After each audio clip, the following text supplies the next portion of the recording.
Thank you to Boxu for sponsoring this video, more on them later.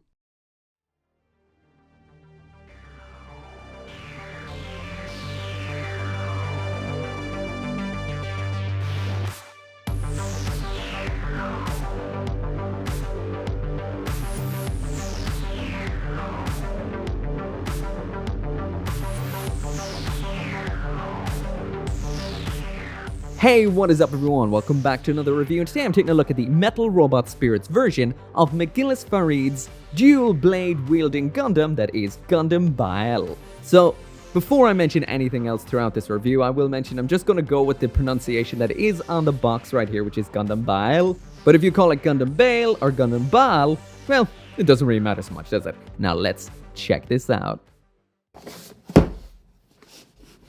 So first off, taking a look at the box, and this is the usual routine when it comes to a Metal Robot Spirits figure, especially one from the Tamashii web store. So it comes inside of a cardboard box. Inside of that, we've got the actual box, which is beautiful. Nice picture of the Gundam on the front, metallic gold all around it to give it that little bit of a glitzy edge. Around back, we can see everything that's going to be going on inside of here. All the gimmicks, options, weapons, the fact that we've got metal parts, and a lot of markings all over this. I've taken a look at 3 of these already, so if you want to check any of those out first to get a bit of a feel for what these figures are like, that was the Metal Robot Spirits or Metal Robot Tamashii, Gundam Barbatos Lupus. I also took a look at Gundam Barbatos Lupus Rex, as well as Gundam Vidar. All of these are on here if you want to check them out. But now that we've got this absolutely badass figure out of the box, let's take a closer look and jump right on into the aesthetics. So finally getting the Metal Robot Tamashii Gundam Bael onto the turntable and spinning so you can check out absolutely every angle of this. Once again, this is phenomenal. For the most part, this is in a very nice, bright matte white. We've got a nice metallic blue and gold, really contrasting against that. And of course, we have all of the die-cast metal parts that make this super, super heavy. I'll also mention compared to the high grade and the 1/100 we would have seen before, because we've got a lot of metal parts in the legs and the body, this is not back heavy, so you can pose this a lot without it falling over. Just like the box said, we have a ton of markings all over this. They look absolutely seamless, absolutely beautiful, and sometimes I do mention that there is some minor cosmetic issues when it comes to Tamashii Nation's products, like you might see some nips, some mold lines, some little divots and not so nice aspects here and there. I have not seen any yet, and I've looked all over this. It looks phenomenal. The pistons in the torso, in the rear of the legs, in the neck, everywhere looks so good in the die-cast metal.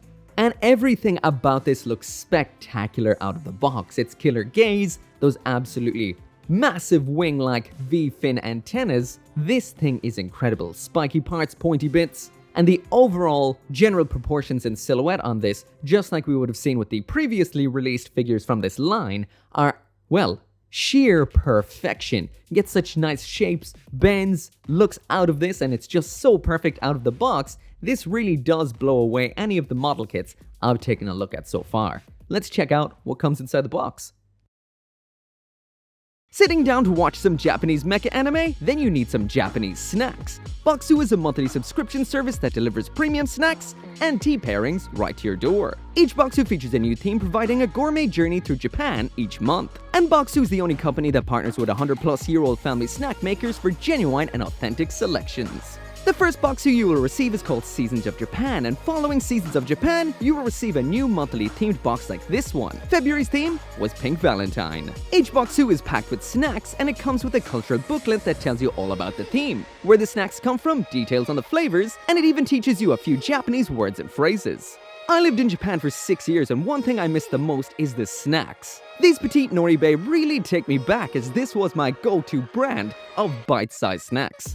So if you want to try some awesome Japanese snacks and support my channel at the same time, then just click that link in the description and use my code MECHA10 to get 10% off your first Boxu order.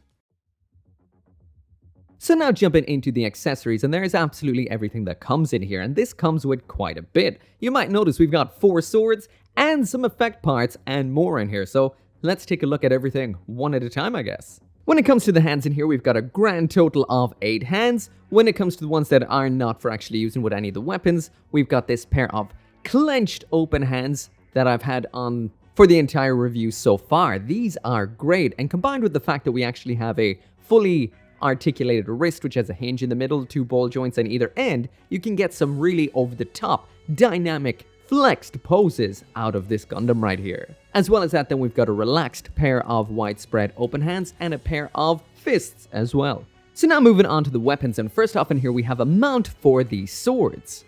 So once again, this is the same great level of detail as the rest of the figure. That does mean there are decals on here as well. This attaches simply into a peg hole on the back of the butt flap, and the swords, the standard variants of the swords that is, because we have 4 in here, can slot down into them to show them displayed just like so. This mount does have some articulation, which is 2 hinges, which allows the arms to move all the way out like so, as well as re-angle the sections with the blades, and the holster parts that hold onto the blades, those can rotate the full 360 degrees. Attaching these into the hands is very simple. We only have 1 set of holding hands in here, which is all you really need. To get it into the hand, you just pop off the pommel section at the bottom of the hilt, slide that into the hand like so, and then just pop that section back on again. Simple as. And these look phenomenal. And one thing that really does add to just how cool this figure is the wrists. Because these are 2 ball joints with a hinge in between, you can actually get big, extended,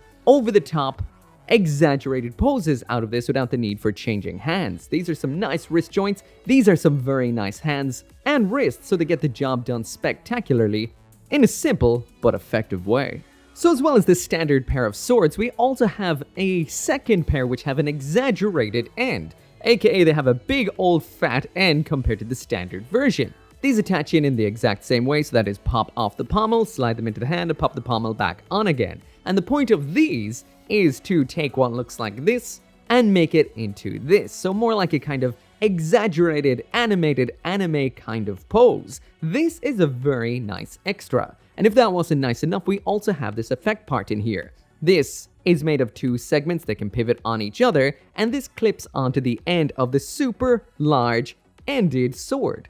And basically now you've gotten something that's even more exaggerated. This is like a big glinting effect, and it looks so cool. This has a pearlescent yellow paint on it over translucent, so this does catch the light beautifully. This is a pretty cool extra, without a doubt.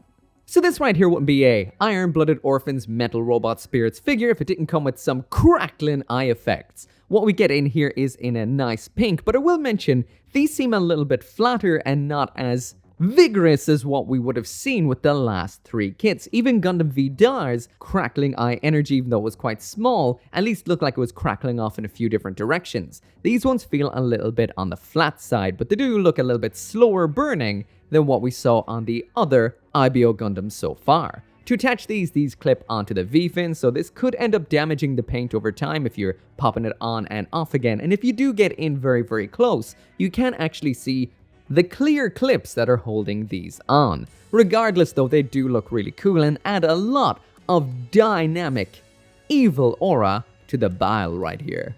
So lastly in here we have a full stand-in action base, and just like we've seen with all of the Metal Robot Damashi figures so far, this is quite good. So we do have a whole lot going on here, an extending arm, you can change the angle of this as well, and we've got 2 different adapters for using on top. Both of these kind of have a little bit of a downfall, so neither is perfect. The first one is a cradle style adapter. When you attach the Gundam onto this, it clips on really well, but we do have the issue of this now blocks the dropping mechanism of the hip, so you can't actually lift the leg up as far as you could when the adapter is not attached. Now we do have a secondary adapter, that is this one right here, and this one cannot be attached with the sword holster segment attached because it uses the exact same hole. So that means you can't use this one with that attached. So there's that negative aspect there. So if you want high kick-in legs or knees and this attached at the same time, well, you're shit out of luck. So now jumping into the articulation, and as usual, these are rock solid. Nothing moves ever, ever, and never. So first off, I am gonna pop off the backpack so we can check out the body, and then we'll pop it on at the end. The neck joint on here is extremely nice, so it is double jointed, so it can move all the way forward, all the way back. We've got the turn up top, and it can look up quite a bit, and down quite a bit too. We've got a nice hinge at the shoulder, so a big swing forward and back. We've got a ball joint then outside of that, so a nice roll in the shoulder. Full spin all the way around. The shoulder armor moves independently. A little bit of movement to this armor plate, not a lot. And then there's the swing of the arm all the way up. Not bad. Full 360 spin at the upper arm. Very nice bend at the elbow. Like we've seen so far with this wrist so far, there's a lot going on. So we've got this actual flexion extension at this point right here, which is very nice, as well as a ball joint up top and up bottom, which mainly just gives us rotation. But we do have that right there too for a lot of movement. The ab crunch here is double jointed, so we've got this one up top, which also gives us a little bit of side to side with those moving pistons inside, which is very nice. And then we've got a ball joint down bottom, so we do get a spin there as well, but it seems to want to spin mainly up top. So yeah, I do recommend being careful with that, because I'm sure those pistons can pop out if you're not careful. Front skirting armor moves up to there. Side skirting armor all the way back, all the way forward, and up and down ever so slightly. And nothing round in the butt flap. What we have for the hip here has a swinging forward joint. It is die-cast metal, so it can be a little bit hard to get that moving, but it does extend the waist joint down quite a bit. And as for those kicks then, there's the kick all the way up to the front. Very nice. All the way out to the back. Again, very, very nice. And do we have the splits in here? Yep, 100%. Next up, we've got full 360 spin at the upper leg. There's that full knee bend. So that is extremely, extremely nice. That actually layers together so perfectly. Beautiful. As for the ankle then, we've got no movement towards the back. We've got this towards the front, so that's not so bad. So back, forward, back, forward. As for side to side, it's all the way there to all the way over here. So that's 180 degrees right there. This figure also does have a moving toe right here, so up and down, and a little bit of armor movement here to facilitate that. So pretty cool. The wings themselves can move all the way out like so, all the way forward. We've got two joints here which allow the wings to move from there all the way up to there. This bit seems to move ever so slightly. And at the end here, this wing can move up and down just like that. The thruster segments down here can all move individually, which is a really, really nice touch. That looks very, very nice, almost feather-like. And we don't have anything like a twist or anything like that to kind of change the shape of these. They just always kind of stay in the same shape.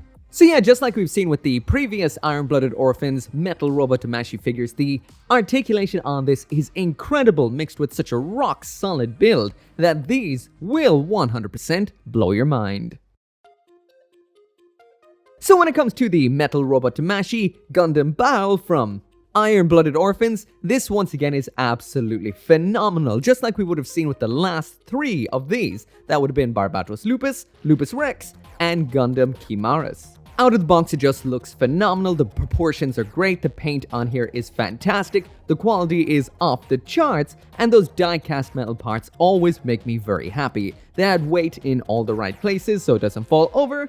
And they give it such a rock-solid finish. When it comes to the equipment in here, it is very nice. Gundam Bael didn't come with too many things, did it? In the anime, it didn't have much equipment, so we've got two variants of the swords to keep it nice and dynamic. And we do have those explosive eye effects, but they're not quite as nice as before. Articulation-wise, absolutely perfect. And all I can say is if you love Iron-Blooded Orphans and love this Gundam, you will love this figure. So as always, thank you so much for watching. Make sure to come back for more Gundam reviews, and I'll see you next time. As always, this video and none of these videos would be possible without each and every one of you watching these videos, including those of you who are supporting me on the channel memberships and over on Patreon, including VanFon, Org59061, Lawrence Seahack, Kill Me Inc., Joseph Kukluk, Joe, Gunpla UK Limited, Global Frequency Studios, Forsetti, Caleb Engelhart, and Craig Jerry.